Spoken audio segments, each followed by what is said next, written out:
ఓం శ్రీ మహాగణాధిపతయే నమ. ఓం శ్రీ గురుభ్యో నమ. ఓం నమశివాయ. మాఘపురాణంలో 27వ అధ్యాయం. రుక్షకాయను బ్రాహ్మణ కన్య వృత్తాంతం గురించి తెలుసుకుందాము.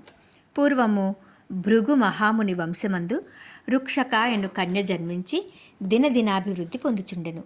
ఆమె దురదృష్టవంతురాలు కాబోలు. పెండ్లి అయిన వెంటనే పెళ్లి కుమారుడు చనిపోయెను. రుక్షక తన దురదృష్టమునకు దుఃఖించి విరక్తి భావంతో ఇల్లు విడిచి గంగానదీ తీరమునకు పోయి ఆశ్రమము నిర్మించుకొని శ్రీమన్నారాయణుని గూర్చి తపస్సు ప్రారంభించెను.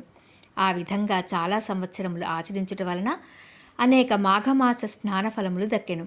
ఆమె మనోవాంఛ ఈడేరు సమయం దగ్గర పడింది. ఒకనాడు ఆమె తపస్సు చేసుకొనుచు ప్రాణములు విడిచెను. ఆ రోజు వైకుంఠ ఏకాదశి అగుట వలన వైకుంఠమునకు వెడలెను. ఆమె చాలా సంవత్సరములు వైకుంఠమందే ఉండి తరువాత బ్రహ్మలోకమునకు పోయిను.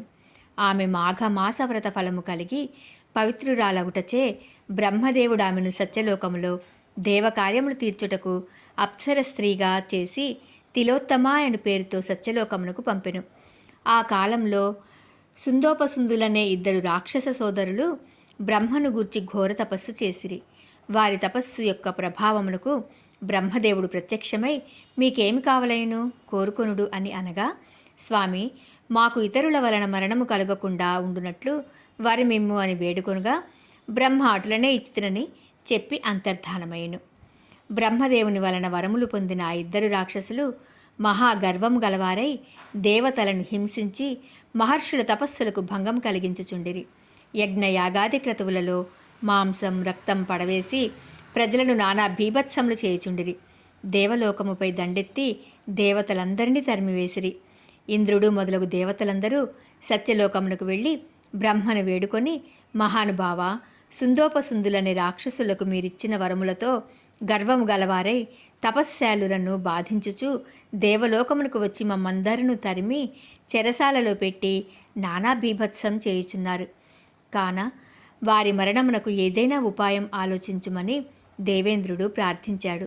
బ్రహ్మ దీర్ఘముగా ఆలోచించి తిలోత్తమును పిలిచి, అమ్మాయి, సుందోపసుందులను రాక్షసులను ఎవరి వలనను మరణం కలగదని వరం ఇచ్చి ఉన్నాను. వరగర్వంతో చాలా అల్లకల్లోలం చేయుచున్నారు కనుక నీవు పోయి నీ చాకచక్యంతో వారికి మరణం కలుగునట్లా ప్రయత్నించమని చెప్పాడు. తిలోత్తమ బ్రహ్మదేవునకు నమస్కరించి సుందోపసుందులు ఉన్న అరణ్యమునకు ప్రవేశించింది.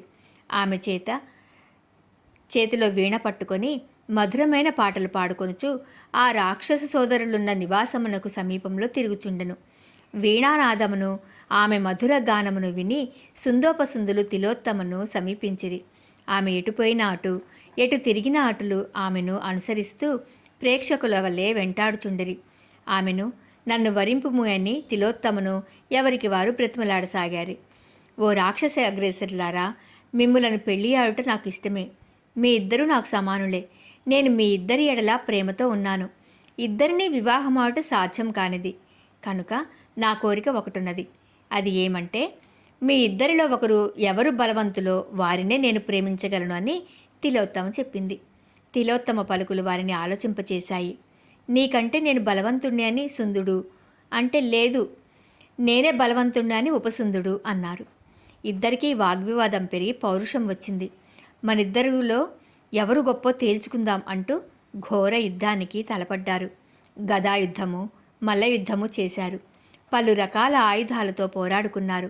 చివరిగా కత్తి యుద్ధం చేస్తూ ఒకరి కత్తి మరొకరి కంఠానికి ఖండించడంతో ఇద్దరూ చనిపోయారు. వారిద్దరూ మరణించడంతో దేవతలందరూ సంతోషించారు. తిలోత్తమను పలు విధాలుగా శ్లాఘించారు. బ్రహ్మదేవుడు కూడా సంతోషించి, తిలోత్తమ, నీ చాకచక్యంతో సుందోపసుందుల పీడను తొలగించావు. దేవతలందరికీ ఆరాధ్యురాలవైనావు. ఇదంతా నీవు చేసిన మాఘమాస వ్రత ఫలితమే, కానీ మరొకటి కాదు. ఇక నుండి నీవు దేవలోకంలో అందరిచే అధికురాలిగా ఆదరింపబడతావు. నీ జన్మ ధన్యమైనది.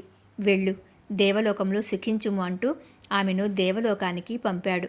27వ అధ్యాయము సంపూర్ణం.